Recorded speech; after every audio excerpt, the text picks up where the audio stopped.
ভাই বলো বন্ধু বলে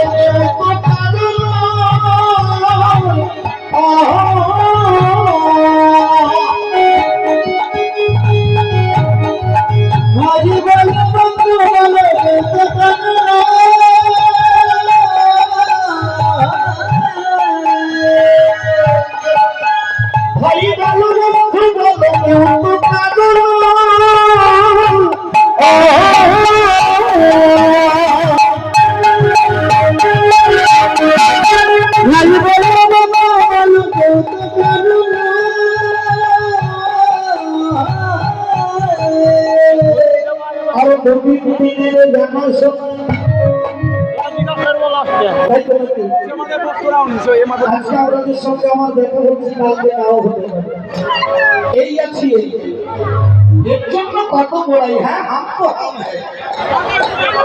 তুই এক্ষুনি ছটফট করে মরে যাবি, তুই জানিস না এত বড়াই করছিস।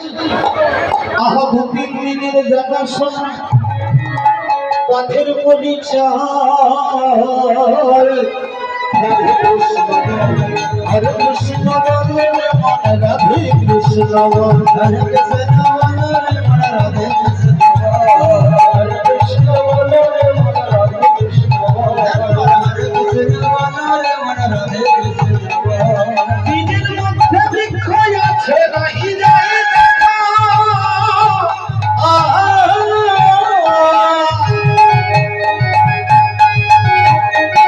নিজের মধ্যে বৃক্ষ আছে নাহি যায় দেখা,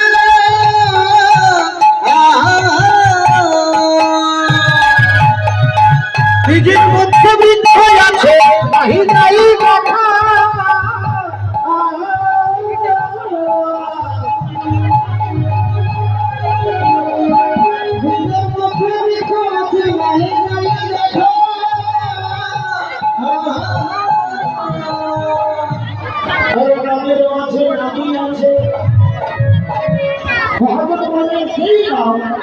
সেই কৃষ্ণ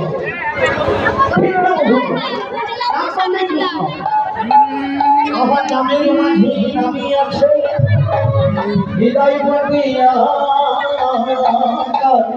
রাধে কৃষ্ণ হরে কৃষ্ণ বলে রাধে কৃষ্ণ হরে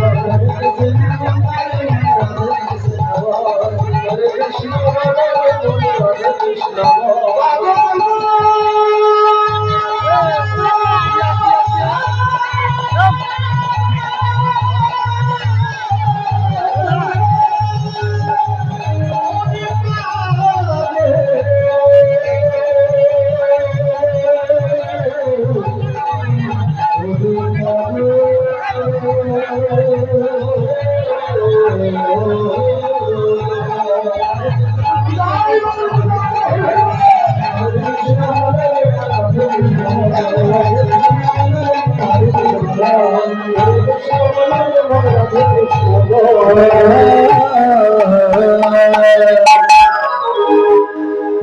তাহলে আমাদের প্রত্যেকটি কর্ম করতে হবে,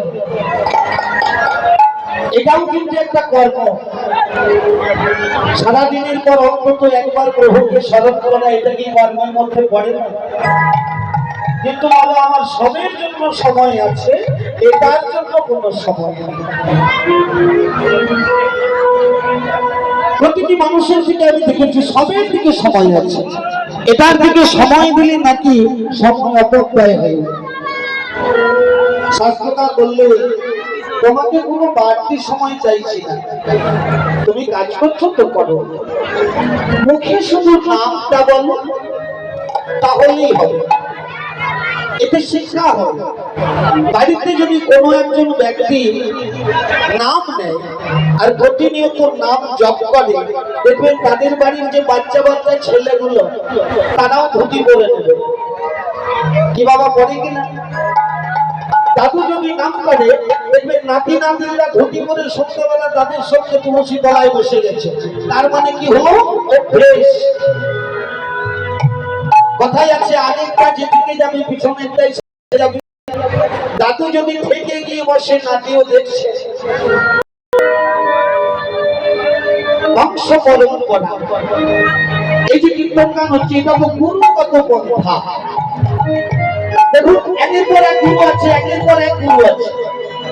গুরু যদি না থাকতে হতো না। गुरु बिने कैसे गुनो गावत गावे, गुरु नहीं मानो तो गुनो कैसे पाओ।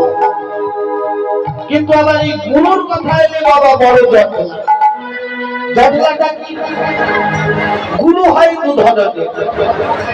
আপনার বাড়িতে গুরু এসেছে, এই দুধনের গুরু কেমন না দেখবেন দুজনের কাছেই একটা করে ঝোলা আছে। একজন এসেছে একটা মোটর বাইক নিয়ে, তার মোটর বাইকের পিছনে একটা বড় ঝোলা বাঁধা আছে। আরেকজন এসেছে গুরুদেব, তার হাতের মধ্যে একটা ঝোলা আছে, এই হাতটা ঝোলার ভেতরে ঢোকানো আছে, বেরোচ্ছে না। এই করে যাচ্ছে, এই করে যাচ্ছে। এটা বেরোবে কখন না যখন তার শিষ্যকে আশীর্বাদ করতে হবে। শিষ্যের কাছে এসে এমন করে না। কিন্তু যিনি মোটর বাইকে বড় ঝোলা নিয়ে এলেন, তিনি এসে আপনাকে এ কথাটা যেগুলো দেখিয়েছিলাম অভ্যেস করিস তো, এটা বলবেন না চাষবাসে কেমন কি হলো। আপনার এবছর 8 কুইন্টাল, তাহলে ভর্তি করে গুরুর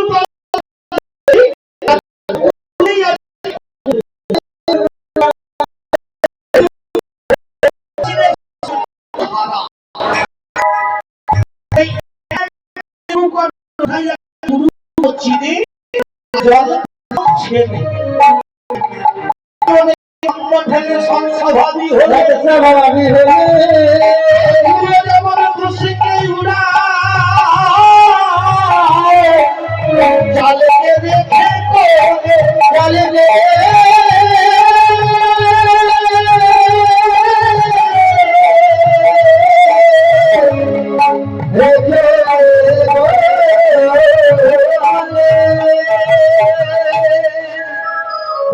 ভালো রেখে মন্দ ঠেলে সৎস্বভাবী হলে। আর গুরু যেমন দুষ্কে উড়াই চাল যত করবে আবর্জনা বাইরের দিকে যাচ্ছে আর চাল গুলো কোলের দিকে আসছে। তাহলে গুরুদেব যদি কুলার মতো হয়, গুরু মানে যতগুলো বাক্য বলবে শিষ্যের মন থেকে আবর্জনা গুলো দূরে যাবে আর ওই চাল রূপী হরিনাম প্রতিষ্ঠা হবে। ময়লা হয় ময়লাহীন আগুন ছুলে আর দেহ হয় ময়লাহীন যদি গুরুকে পাপায়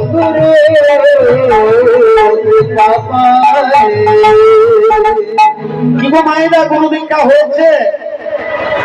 বা অভ্যেস করো। কবার দীক্ষা নিয়েছ? একবার, কোন রকমে। সকলেই নাই, আমিও নিয়েছি। সন্তানকে যদি কৃষ্ণ ভক্তি এনে দিতে হয় তাহলে কমসে কম 3 বার দীক্ষা দিতে হবে। পঞ্চবর্ষানি লালয়ের পালয়ে 10 বর্ষানি তারয়ে মাগো, এগুলো একটু জানার দরকার আছে। পঞ্চবর্ষানি লালয়ের পালয়ে 10 বর্ষানি তারয়ে